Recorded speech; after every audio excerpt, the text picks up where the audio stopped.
and welcome back to the Mediabox. I'm joined now by the co-rapporteurs on Russia's war of aggression against Ukraine. The two rapporteurs here, I have Martine Dieschburg-Nickels and Gunn Helgesen. Welcome both of you to the Mediabox. Thank you so much for joining me. I'm going to start with you, Gunn, if that's okay. I want to talk a bit about cultural heritage, which is the focus of your report. Why is it important to debate on cultural heritage in the context of the Russian war of aggression against Ukraine? Tell us more. Yeah, cultural heritage is in Ukraine is under attack. We experienced that thousands cultural sites have been destroyed, and this systemic policy is of erasing Ukraine historical and cultural identity is actually consistent with genocidal intent, and this is actually a violation of international humanitarian law, and we cannot just sit and accept that this is happening. And I'm going to move over to you now, Martine. If you could just tell me, how do you think this debate will help to better protect Ukrainian cultural heritage? I think this debate is very important in the sense that it shows another way of looking at this war. We usually speak about the terrible destruction, the many deaths, the many injured, but this is another aspect of the war, and it's very important that we talk about it to make the people aware of this aspect, because destroying the culture of a people, that means to steal their identity. It cuts off the roots, and it will make the development in the future of this society very difficult, which is intended with these acts.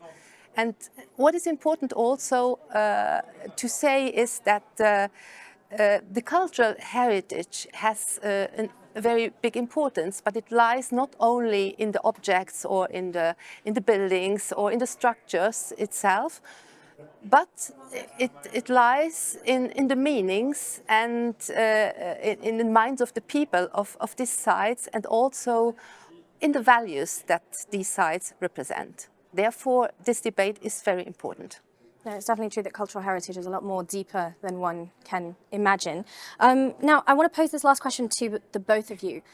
What do you think will be the follow-up to this debate? Well, what we think, we try to promote local and regional authorities in Europe to make partnerships with municipals and regions in Ukraine. And that's because we need to help restore and rebuild recovery of these cultural heritage. We need perhaps to share our tools, how to plan in a city, how to restore, use all our technology in order to make partnerships. We also think it's important to feed the register of damages set up by the Council of Europe. And I think we all need to be aware that there are some register, we have to register it, we have to help them actually in this huge work in order to take care of all these cultural sites. Martine, do you have anything to add? Yes, to that? I join Gunn Marit in what she has said. That's so important, and I think also we have to stress that this has to be also a major subject in the coming recovery conference of 2025 in Rome regarding to the Ukraine. So that must be on the political agenda, and I think we have to follow up during our sessions on what is going on and how the municipalities and the local territories will fill in this register of damage over the next years. Thank you so much. That is Gunn Helgesen and Martine Dieschburg-Nickels joining me here at the Mediabox. Thank you so much for coming and joining us today.